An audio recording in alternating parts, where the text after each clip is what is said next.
The coffee cup slipped from Jin's fingers in slow motion, and he knew his career was finished. Not metaphorically, not eventually, immediately finished, because the scalding liquid now cascading onto the pristine white keyboard of Dr. Aria Chen, lead quantum physicist at the Chen Institute and the most brilliant mind in North America, meant his research position was effectively vaporized. The laboratory fell silent. 50 pairs of eyes, postdocs, grad students, visiting professors, turned toward him like witnesses to an execution. Jin's hands trembled as he clutched the empty mug. I'm so sorry, Dr. Chen. The pot was slippery, I didn't. Everyone out. Aria's voice cut through the air like a scalpel, precise and absolute. The other researchers scattered like electrons repelled by a magnetic field. Jin remained frozen, his heart hammering against his ribs. He'd been working night shifts as a lab janitor at the Chen Institute just to afford his studio apartment in Boston, and this custodial job was supposed to be invisible work. Clean the equipment. Don't touch anything important. Collect minimum wage. Nobody mentioned that spilling coffee on the woman who'd won 3 Nobel Prizes by age 35 was a termination-level offense. Dr. Aria Chen stood motionless, her dark eyes locked on the ruined keyboard. She was devastating in the way a supernova was devastating, beautiful and catastrophic. Her black hair was pulled into a severe bun, revealing sharp cheekbones and a jawline that suggested she'd been carved from marble by someone who understood geometry. The coffee soaked through her white lab coat, spreading across her chest like a stain on the universe itself. "Look at the screen," she commanded. Jin forced himself to meet her gaze. No, not her gaze. The monitor. His eyes widened fractionally. The quantum simulation she'd been running had changed. Numbers cascaded across the display in patterns he didn't understand, but even he could see something was different. Wrong? Right? He couldn't tell. Before he could process it, Aria grabbed his wrist. Pain exploded through his arm where her fingers touched bare skin. He cried out, trying to pull away, but her grip was iron. Blue light erupted between them, blazing so bright he had to close his eyes. Cold seared his wrist, and he heard gasps echo through the laboratory. When the light faded, Jin looked down and felt his knees weaken. An intricate blue mark wrapped around his wrist, delicate lines forming what looked like a quantum probability wave, etched into his skin like a tattoo but glowing as if powered by some internal reactor. Aria released him and stumbled back, staring at her own wrist where an identical mark blazed against her pale skin. "Impossible," someone whispered from the doorway. "A quantum entanglement," another voice breathed. "A human quantum entanglement. That's been theoretical for decades." Jin's vision swam. What? What is this? Aria's expression hardened into a mask of controlled fury. Not at him, he realized, at reality itself. Get him to containment room 7. Now. 2 security personnel in dark suits materialized beside him. Before Jin could protest, they were escorting him through the laboratory toward a reinforced door marked with radiation warnings and biohazard symbols. He caught fragments of heated whispers as they passed. Chen's counterpart is marked. The ethics board will never approve. He's dead within the week. The door sealed behind him with a pneumatic hiss. One of the guards, older with salt and pepper hair, spoke quietly. "Mr. Park, I'm Dr. Raymond Wells, head of Institute Security. You're in considerable danger." "Danger?" Jin's voice cracked. "What the hell just happened?" "You've been quantum entangled," Wells said as they entered a white room lined with monitoring equipment. "It's a theoretical phenomenon we've never observed in living humans. It means your neural patterns are now synchronized with Dr. Chen's at the subatomic level. You're her counterpart, her quantum pair." The room had a single chair, medical scanners, and windows that looked out onto the Charles River. They guided him to sit. "I don't understand," Jin said, feeling panic rising in his chest. "I was just refilling coffee pots. I don't even have a physics degree." "The entanglement doesn't require credentials," Wells explained as scanners hummed to life around Jin's head. "It recognizes compatible quantum signatures." "But Mr. Park, it's Jin, correct? You need to understand what this means. There are research institutions that will kill to study this bond. Governments that will try to weaponize it. You're the most valuable and vulnerable person in this building right now." Jin pressed against the chair, watching his wrist where the mark glowed faintly beneath his skin. "So what happens now?" Now you undergo observation until the ethics board decides what to do with you. Decides what to do with me? Jean whirled to face him. I'm not a lab specimen. Wells's expression was sympathetic but firm. In research terms, you are now. I'm sorry. The Chun Institute's residential wing rose from the Cambridge campus like something out of a science fiction film. All glass and steel and architecture that seemed to defy gravity. Jean was taken through climate-controlled halls lined with offices where the world's brightest minds worked, up a magnetically levitated elevator, and into a suite that was larger than his entire apartment building. The living space alone could have held a conference with a minimalist bed that probably cost more than he'd earned in 5 years, floor-to-ceiling windows overlooking MIT, and furniture that looked like it had been designed by someone who'd never heard of right angles. You'll remain here, Wells said. Dr. Chun will brief you when she finishes with the emergency board meeting. I'm a prisoner, Jean said flatly. You're contained. There's a difference. Wells paused at the door. Don't try to leave, Jean. The security systems have orders to keep you here, by force if necessary. The door sealed. Jean heard the soft hum of electromagnetic locks engaging.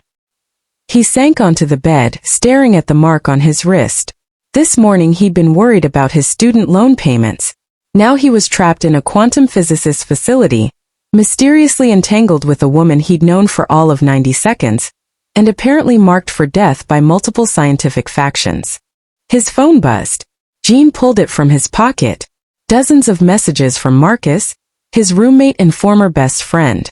He'd cut contact months ago after their friendship imploded over Marcus's increasingly paranoid conspiracy theories. The phone buzzed again. Against his better judgment, he read the message.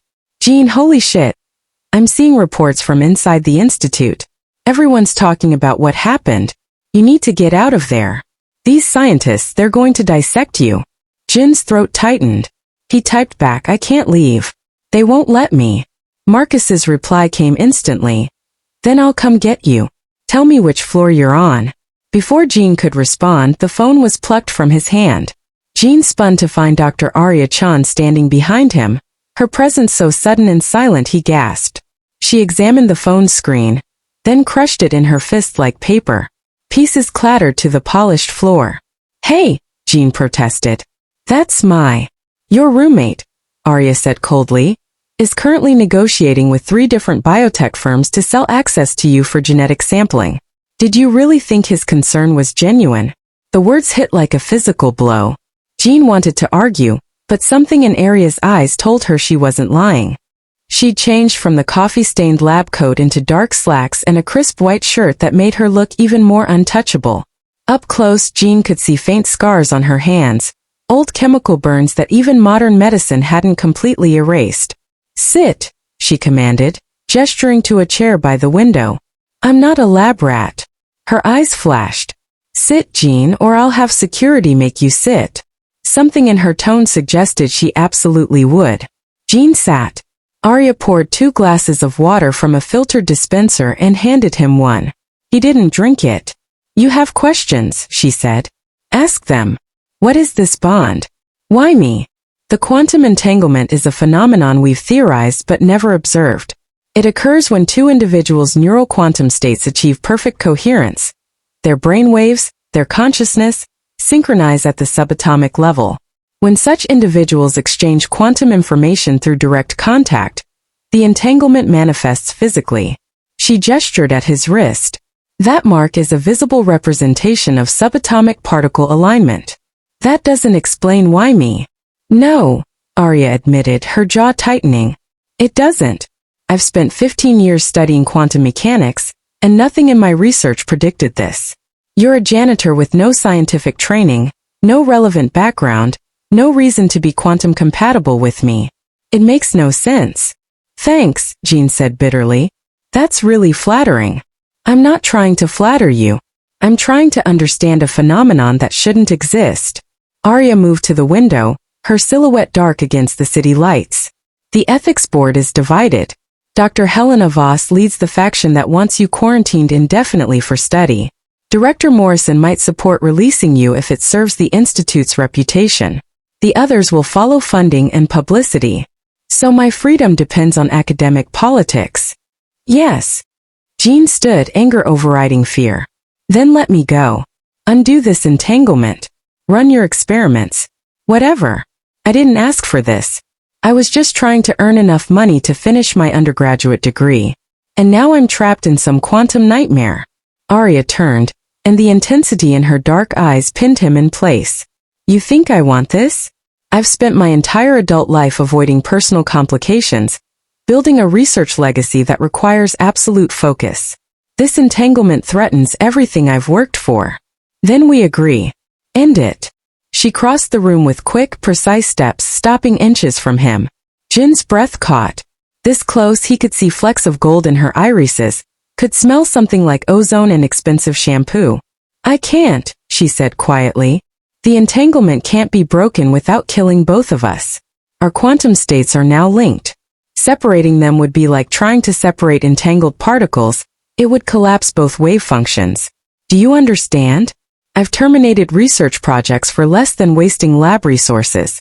But when you created this bond, all I felt was curiosity that the universe had finally given me a puzzle I couldn't immediately solve. Jin's heart hammered.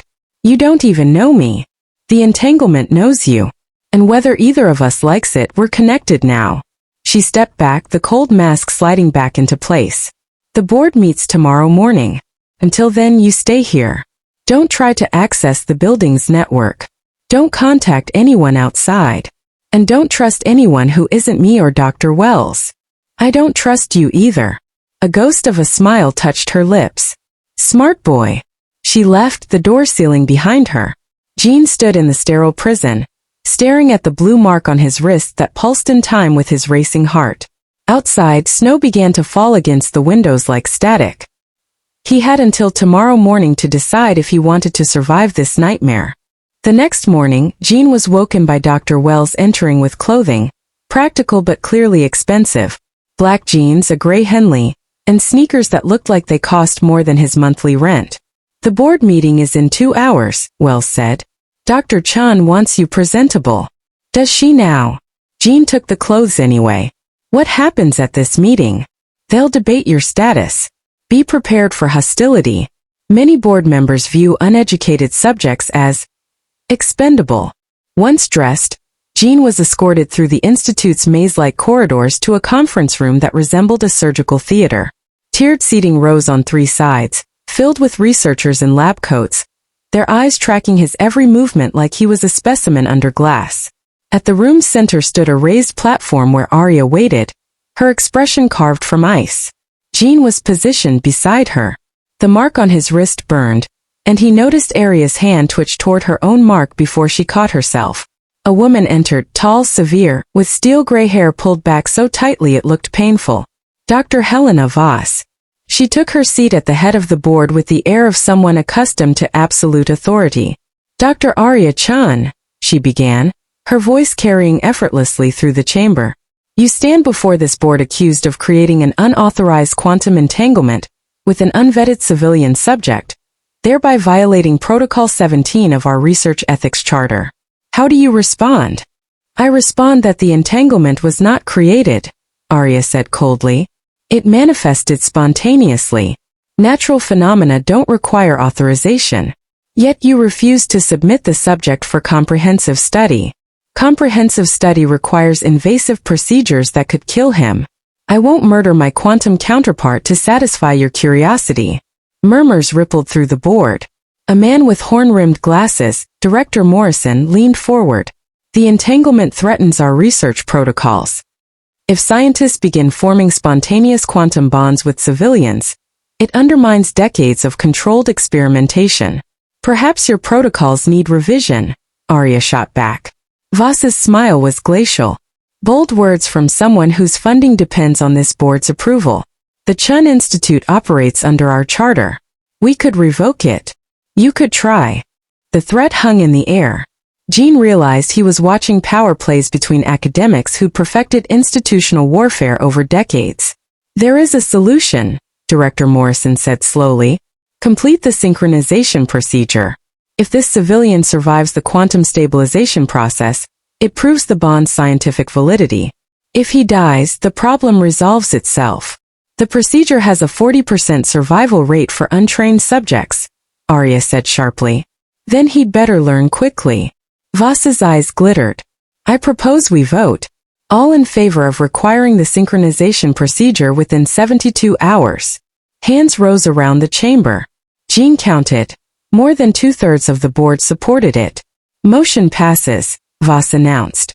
72 hours, Dr. Chen. Synchronize him or watch him die from quantum decoherence. Either way, this matter will be resolved. Back in the residential suite, Jean rounded on Aria. A 40% survival rate? The synchronization procedure is dangerous, she admitted, pacing like a caged animal. It requires us to enter a quantum isolation chamber where our neural patterns will be forcibly aligned through electromagnetic stimulation. Your brain will either adapt to match my quantum signature, or suffer catastrophic neural collapse. If it collapses, I die. Yes. Jean sank into a chair. And if I don't do it, we both die from quantum decoherence. Yes. Great options. He laughed bitterly. 72 hours to decide if I want my brain rewired or just die anyway. Aria knelt before him, her cold hands taking his. The touch sent electricity through the bond. He could feel her presence in his mind now, faint but growing stronger. I will do everything in my power to ensure you survive. The procedure is dangerous, but you're stronger than you appear. You've worked multiple jobs to afford university. You've survived poverty and instability. You didn't flinch when surrounded by academics who wanted you eliminated. Her dark eyes held his. You're a survivor, Jean. Prove it one more time. Before he could respond, an alarm shrieked through the building. Aria was on her feet instantly, her entire demeanor shifting from concern to lethal. Stay here, she ordered, then disappeared through the door. Jean heard shouts, crashes, sounds of destruction. He looked around frantically. The suite had windows overlooking the campus quad. Outside, he saw figures in tactical gear breaching the institute's main entrance. A coordinated assault. The door burst open. Not Wells or Aria. A stranger in black body armor with a tranquilizer gun. Jean Park, the man said. You're coming with us. The hell I am. Jean grabbed a tablet from the desk and threw it. His aim was terrible, it missed by 3 feet. The man laughed and advanced. Then Marcus stepped into the room behind him. Sorry, Jean, his former roommate said, not looking sorry at all. Nothing personal, but Biogenesis Corp is paying 7 figures for exclusive access to you. And I've got student loans that aren't paying themselves. Betrayal burned in his chest. You bastard. Save the drama. You're coming quietly, or we sedate you and carry you out. Marcus nodded to the armed man, who raised his weapon. A blur of motion. Aria materialized behind Marcus and struck him with something. A taser? He convulsed and dropped. The armed man fired. Aria moved with inhuman precision, disarming him and slamming him through the reinforced glass window.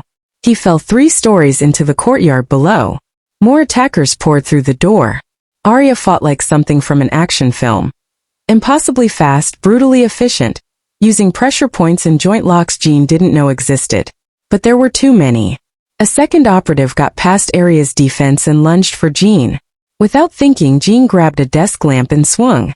The operative caught it, grinning, then screamed as electricity from the exposed wiring shocked him. He released Jean, stumbling back.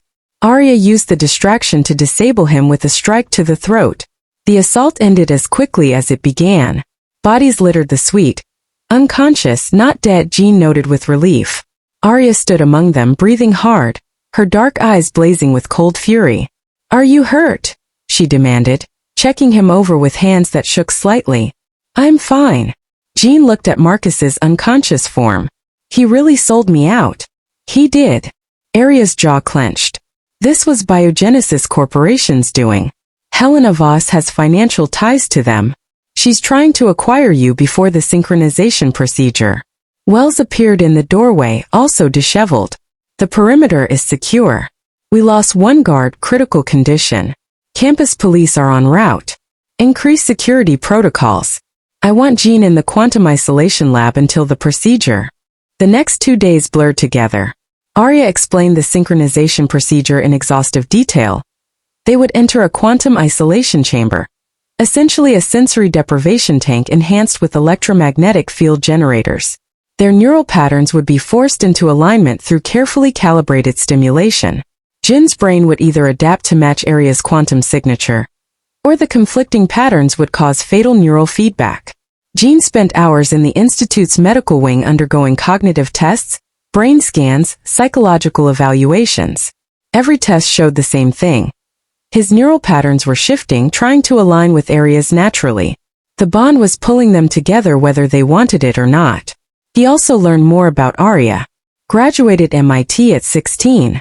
3 PhDs by 25. Nobel Prizes at 30, 32 and 34. She was feared, respected and utterly isolated. No close friends, no family she spoke to, no attachments, just research and discovery. Why did you let yourself become this? Jin asked on the second night. They were in the quantum isolation lab, preparing for the procedure tomorrow. I didn't let myself become anything. I optimized. Aria stared at the cylindrical chamber that would either save or kill him. When you're 3 standard deviations above average intelligence, you learn that emotional attachments are inefficiencies. People slow you down, distract you or feel threatened by you. It's easier to work alone. Sounds lonely. It was. She looked at him and something vulnerable flickered in her eyes. Until that mark appeared, I didn't realize how empty 15 years of pure research could feel. Aria, don't. She stood abruptly. Don't pity me, and don't romanticize this entanglement. I'm not a good person, Jin. I've destroyed careers, crushed competitors without remorse, built my reputation on being ruthlessly efficient. The only reason I'm protecting you is because the bond compels me to. I don't believe that. You should. But when she looked at him, Jin saw the truth. Beneath the cold mask, beneath 15 years of isolation, Aria was terrified. Not of the procedure, but of losing him. The third night arrived. The synchronization procedure would take place in the quantum isolation chamber, a cylindrical tank filled with conductive gel, surrounded by electromagnetic coils and monitoring equipment. Ancient physics equations covered the walls, and the air hummed with barely contained energy. Jin wore a specialized bodysuit covered in sensors. Aria wore a matching one, her hair down for the first time. It fell past her shoulders in dark waves. Wells and a handful of medical staff stood watch outside the chamber. No board members. Aria had made it clear this was private. Are you ready? Aria asked quietly. Jin took a shaky breath. As I'll ever be. They climbed into the chamber together. The gel was warm, almost body temperature, and electrically charged. Jin could feel it tingling against his skin. Aria drew him close, pressing their wrists together, mark to mark. Blue light blazed between them. When the procedure starts, Aria said, you'll feel like your mind is fragmenting. Don't fight it. Let your neural patterns synchronize with mine. If you resist, the feedback will kill you. That's comforting. I'm not trying to comfort you. I'm trying to keep you alive. She paused. Jin, if this goes wrong. It won't. If it does, I want you to know that this bond, however inconvenient, has been the most interesting phenomenon I've studied in my entire career. Jin laughed despite his terror. You really know how to sweet-talk a guy. Something softened in her expression. I'm not good at this. Feelings. Connection. But I need you to survive. Not because of the bond, because I want you to. Before Jin could respond, Wells activated the procedure. Electromagnetic fields erupted around them. Jin's world exploded into chaos. Every nerve firing at once, his thoughts scattering like startled birds. He felt Aria's presence in his mind, vast and complex, centuries of knowledge and carefully controlled emotions crashing over him like a wave. Pain lanced through his skull. Jin tried to pull away, but Aria held him firm, their marks burning where they touched. Stay with me, she commanded, her voice cutting through the chaos. Don't fragment, Jin. Focus on my voice. Match my patterns. Breathe when I breathe. Think when I think. He wanted to. God, he wanted to surrender to the pain, to let unconsciousness take him. But something stubborn inside him refused to quit. He'd survived poverty, betrayal, and corporate assassination attempts. He'd be damned if he let physics break him. Jin gritted his teeth and focused on Aria's presence. Her thoughts were structured, mathematical, beautiful in their precision. He let his own chaotic patterns bend toward hers, not becoming her, but harmonizing with her like two instruments finding the same key. The pain reached a crescendo, then shattered. Light exploded through the chamber, overloading the monitors. When it faded, Jean lay gasping in the gel, Aria hovering over him with wide eyes. Jean! He opened his eyes. The world looked different, sharper, more meaningful. He could feel Aria's emotions now, not just her presence. Relief. Wonder. Something that felt almost like joy. The mark on his wrist still glowed, but it felt complete now, no longer burning with unfulfilled potential. I'm alive, he whispered, then started laughing. Holy shit, I'm alive. Aria exhaled, something like relief washing over her face. You survived. The synchronization is complete. She helped him sit up in the gel. Jean felt different. Not smarter exactly, but more aligned. Like his brain had been tuned to a frequency he hadn't known existed. What happens now? He asked. Now we announce it to the board. You're officially my quantum counterpart. Under Institute law, that makes you a protected research subject. 1 week later, the Chen Institute held a press conference that would change the scientific world forever. Aria stood before cameras and journalists with Jean at her side. The blue quantum marks on their wrists were visible, undeniable. For decades, Aria began, her voice carrying absolute authority.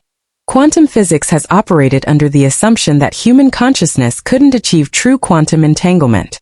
Today, I'm announcing proof that we were wrong. She glanced at Jean, something warm flickering in her usually cold eyes.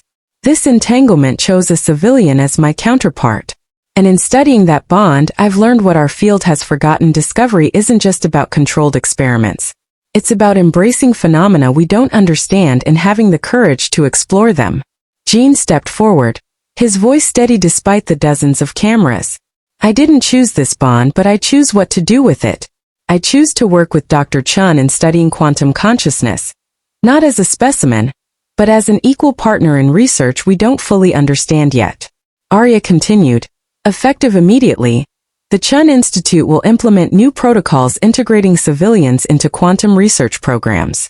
We'll establish ethical guidelines for studying spontaneous entanglement.